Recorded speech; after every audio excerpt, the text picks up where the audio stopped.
Class 9 দ্রবণ চ্যাপ্টারে তোমার 3 নম্বর ভিডিও। আজকের ভিডিওতে তোমাদের দ্রবণের শক্তিমাত্রা মানে দ্রবণ চ্যাপ্টারে যে অঙ্কগুলো আছে সেই নিয়ে একটু আলোচনা করব। দ্রবণের শক্তিমাত্রা তার রিলেটেড হচ্ছে ম্যাথমেটিক্যাল প্রবলেম। এখানে হচ্ছে প্রথম যেটা হচ্ছে শতকরা মাত্রা। শতকরা মাত্রা বলতে কি বোঝায়, মানে পার্সেন্টেজ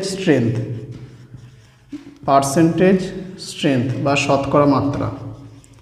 শতকরা মাত্রা হচ্ছে কি, এটা হচ্ছে পার্সেন্ট W/V, মানে হচ্ছে 100 ml দ্রবণে যত গ্রাম দ্রাব থাকে সেটা হচ্ছে শতকরা মাত্রা। ধরা বললো যে 10% NaOH সলিউশন বলতে কি বোঝায়, 10% NaOH, এটা হচ্ছে W/V ব্র্যাকেট এখানে দিয়ে দেবে। তার মানে হচ্ছে 100 ml দ্রবণে 10 গ্রাম NaOH আছে, এই কথাটার মানে। হয়তো বললো 30% W/V তোমার HCl সলিউশন, তার মানে 100 ml দ্রবণে তোমার হয়তো 30 গ্রাম HCl আছে। তারপরে বললো যে 20% W/V গ্লুকোজ সলিউশন, তার মানে হচ্ছে 100 ml দ্রবণে 20 গ্রাম গ্লুকোজ আছে, এই পার্সেন্টেজ স্ট্রেংথ মানে হচ্ছে।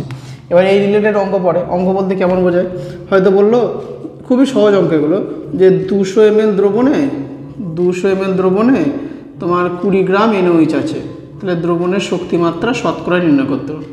তাহলে 20 গ্রাম NaOH আছে, তাহলে দ্রবণের শক্তিমাত্রা শতকরা মাত্রা নির্ণয় করো। তাহলে 200 ml আছে 20 গ্রাম, তাহলে 100 ml কত হবে, 200 ml দ্রবণে NaOH আছে 20 গ্রাম, তাহলে 100 ml দ্রবণে থাকবে কত গ্রাম, 10 গ্রাম, তাহলে শক্তিমাত্রা হবে 10% W/V, এইভাবে লিখতে হবে। তাহলে শতকরা মাত্রা মানে হচ্ছে 100 ml দ্রবণে যদি W/V বলা থাকে, 100 ml দ্রবণে যত গ্রাম থাকে।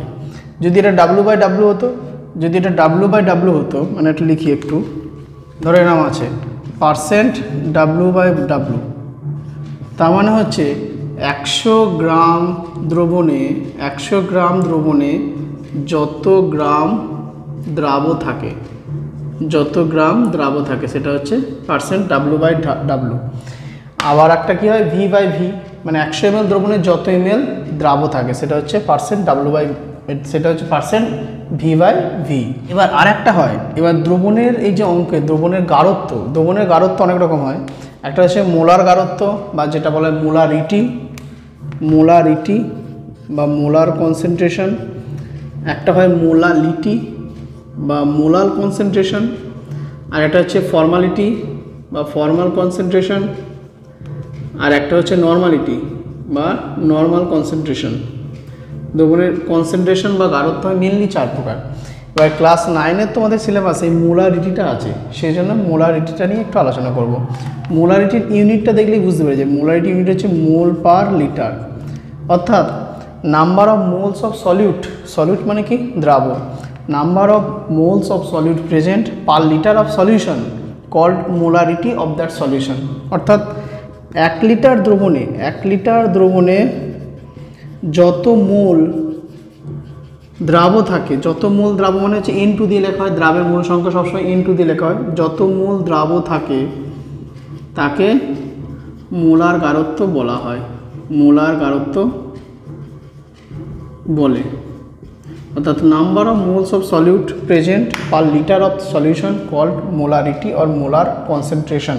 মোলার আর জিনিসটা খেয়াল রাখতে হবে।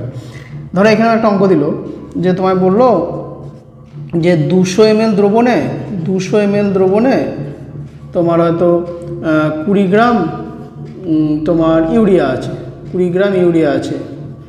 200 ml দ্রবণ, তাতে 20 গ্রাম ইউরিয়া আছে, তাহলে মোলারিটি কত, মোলারিটিটাকে ক্যাপিটাল M দ্বারা লেখা হয়, মোলারিটি সমান কত বা মোলার গাঢ়ত্ব কত।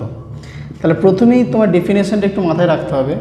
তার ডেফিনেশন কি বলেছে, 1 লিটার দ্রবণে, তাহলে এটা 200 ml বলেছে, তাহলে 1 লিটার মানে কত ml, 1000 ml, তাহলে 1000 ml দ্রবণে এখানে দ্রাবটা কি আছে, ইউরিয়ার মোল সংখ্যা বের করতে হবে। ইউরিয়ার মোল সংখ্যা N2 মানে কি হয়, W2 মানে যে ওয়েটটা প্রেজেন্ট বাই ইউরিয়ার মলিকুলার ওয়েট বা আণবিক গুরুত্ব। এবার ইউরিয়ার ওজন এখানে কত উপস্থিত বলা আছে, 20 গ্রাম, W2 মানে যে ওজনটা উপস্থিত আছে দ্রাবের, আর M2 মানে হচ্ছে দ্রাবের আণবিক গুরুত্ব। ইউরিয়ার ফর্মুলাটা কি, ফর্মুলাটা হচ্ছে NH2 C+O NH2, এটা হচ্ছে ইউরিয়ার ফর্মুলা। তাহলে এবার ইউরিয়ার মলিকুলার ওয়েট বা আণবিক গুরুত্বটা কত হবে তোমরা যোগ করে দেখো। দুটো নাইট্রোজেন আছে, তাহলে 14 দুগুণে কত হবে 28, যোগ হাইড্রোজেন কটা আছে 2 আর 2 4, তাহলে হাইড্রোজেন হচ্ছে 4, কারণ একটা হাইড্রোজেন অ্যাটমিক ওয়েট হয় 1, আর অক্সিজেন আছে একটা, মানে কত হচ্ছে 16, আর কার্বন হচ্ছে 12। তাহলে দেখো 16 আর 4 20, 28 আর 12 40, 40 আর 20 যোগ করে কত হচ্ছে 60, তাহলে ইউরিয়ার মলিকুলার ওয়েট হচ্ছে 60। এবার এই 2 দিয়ে কেন লেখা হয়, এটা হচ্ছে সলিউট বা দ্রাবক, দ্রাবের জন্য এখানে 2 দ্বারা লেখা হয়। আর দ্রাবক যদি হতো, দ্রাবক সবসময় 1 দ্বারা লেখা হয় না এই পজিশনে, কারণ দ্রাবকের পরিমাণ বেশি থাকে সেজন্য 1 হয় লেখা হয়, আর দ্রাবের পরিমাণ বেশি কম থাকে বলে দ্রাবের পরিমাণটাকে 2 দ্বারা লেখা হয়। তাহলে এখানে কী হবে W2 মানে যে 20 গ্রাম উপস্থিত আছে, মলিকুলার ওয়েট কত বেরোলো 60, তাহলে মোল সংখ্যা হচ্ছে 20/60 মানে 1/3 মোল। তাহলে এই যে 1/3 মোল ইউরিয়া আছে কত মোল, কত ml দ্রবণে 200 ml দ্রবণে, তাহলে 200 ml দ্রবণে ইউরিয়া আছে 1/3 মোল, 200 ml আছে 1/3 মোল, তাহলে 1000 ml কত আছে খালি হয়ে যাবে। তাহলে 200 ml দ্রবণে ইউরিয়া আছে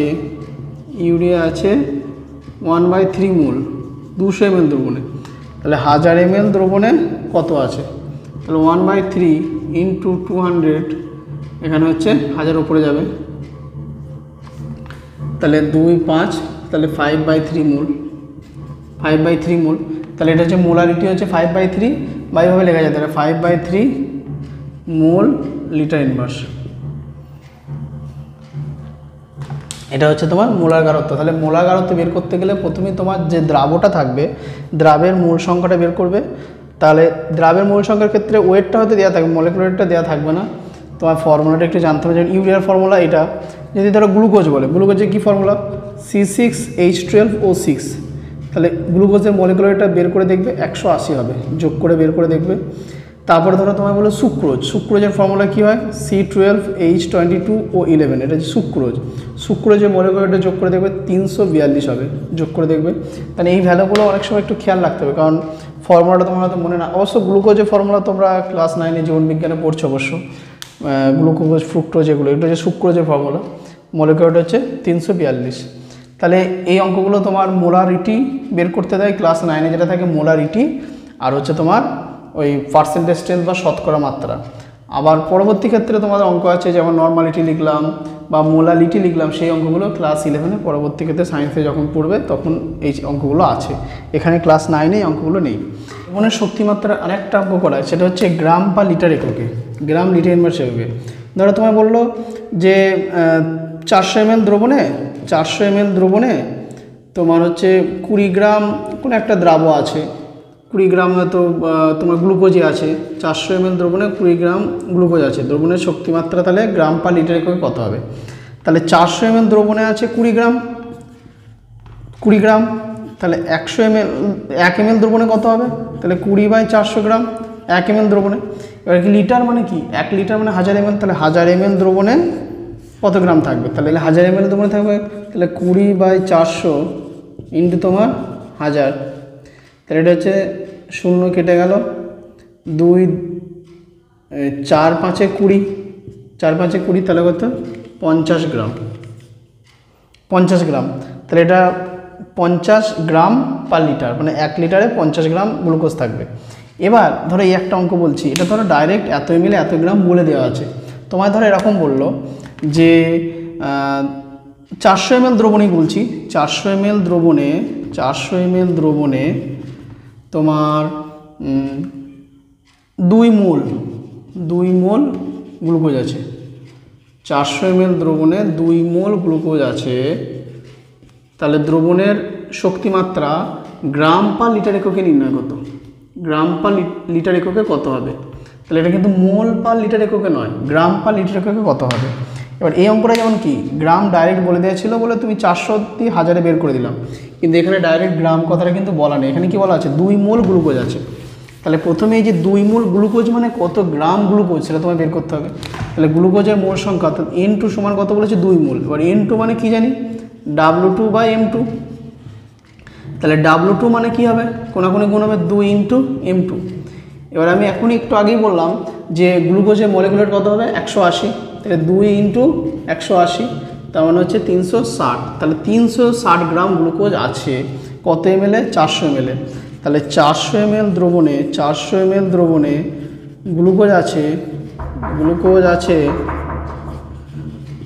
আছে 360 গ্রাম 400 ml দ্রবণে। তাহলে 1 ml 1000 ml কত আছে?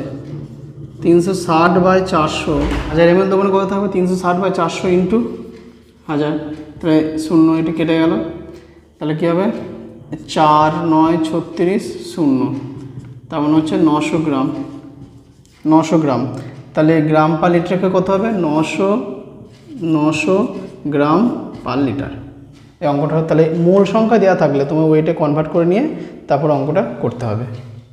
এবার পরবর্তী এখানে যেটা আছে সেটা হচ্ছে ব্যাপন বা ডিফিউশন। ব্যাপন বলতে কি বোঝায়?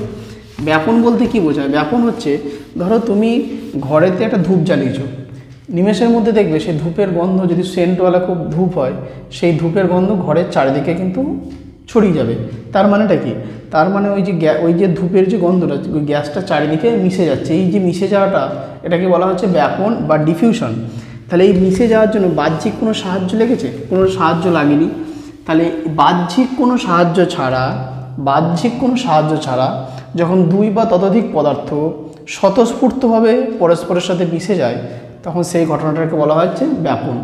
তাহলে বাহ্যিক কোনো সাহায্য ছাড়া, উইদাউট এনি হেল্প বা উইদাউট এনি প্রেশার, যদি দুই বা ততোধিক পদার্থ স্বতঃস্ফূর্তভাবে, স্বতঃস্ফূর্ত ইংরেজি হচ্ছে স্পন্টেনিয়াসলি মানে হচ্ছে স্বতঃস্ফূর্তভাবে,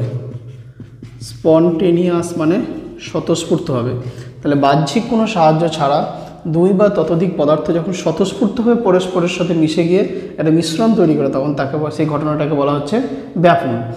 যেমন ব্যাপনের তোমার পরীক্ষায় আসতে পারে যে ব্যাপনের ঘটনাটা একটা পরীক্ষার সাহায্যে বুঝিয়ে বলো। ধরো তোমার একটা জল নিয়েছো, ওয়াটার, জলের কালার কি? জল হচ্ছে কালারলেস একটা সলিউশন, জল একটা কালারলেস সলিউশন। এখানে কোনো কালারযুক্ত কোনো একটা পদার্থ তুমি যোগ করে দিয়েছো, সেই কালারযুক্ত তোমার একটা হচ্ছে রেড কালারের কালি বা ব্ল্যাক কালি, রেড কালি ধরো দিয়ে দিয়েছো। কিছুক্ষণের মধ্যেই দেখবে এই জলের কালারটা রেড কালার হয়ে গেছে। তার মানে কি? তার মানে এই যে জলের সাথে রেড কালারটা কিন্তু পুরোপুরি মিশে গেছে। তার এটা হচ্ছে একটা ব্যাপনের ঘটনা। এবার এই জলের অণুগুলো তার মানে কি হচ্ছে? সবসময় এদিক ওদিক ঘুরে বেড়াচ্ছে। এই যে জলের অণুগুলো সবসময় যে এদিক ওদিক ঘুরে বেড়াচ্ছে, এটাকে বলা হচ্ছে ব্যাপন। ব্যাপন ঘটনাটি প্রথম প্রমাণ করেন হচ্ছে রবার্ট ব্রাউন কী করেছিলেন? তিনি একটা জল রেখেছিলেন একটা পাত্রে, তার উপর কিছু সংখ্যক ফুলের পরাগ রেণু রেখে দিয়েছিলেন। দেখছেন পরাগ রেণুগুলো কিন্তু এক জায়গায় ফিক্সড নেই, সবসময় এদিক ওদিক ছুটে বেড়াচ্ছে। তার মানে কি? জলের অণুগুলো এদিক ওদিক ঘুরে বেড়াচ্ছে বলে ফুলের পরাগ রেণুগুলোও কিন্তু ঘুরে বেড়াচ্ছে।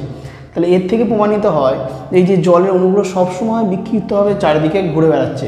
এই ঘটনাটাকে তিনি রবার্ট ব্রাউন প্রথম পরীক্ষা করে এটা বলেন বলে তার নাম অনুযায়ী এটা বলে ব্রাউনীয় গতি। তাহলে এই যে কালির রঙটা, জলটা সব মিশে গেল, এটা অ্যাকচুয়ালি কিসের জন্য? এই ঘটনাটাকে বলা হচ্ছে ব্যাপন। এটা হয় অ্যাকচুয়ালি জলের অণুগুলো এদিক ওদিক ঘুরে বেড়াচ্ছে বলে, তাহলে এটা ব্রাউনীয় গতির জন্য ঘটনাটা ঘটে।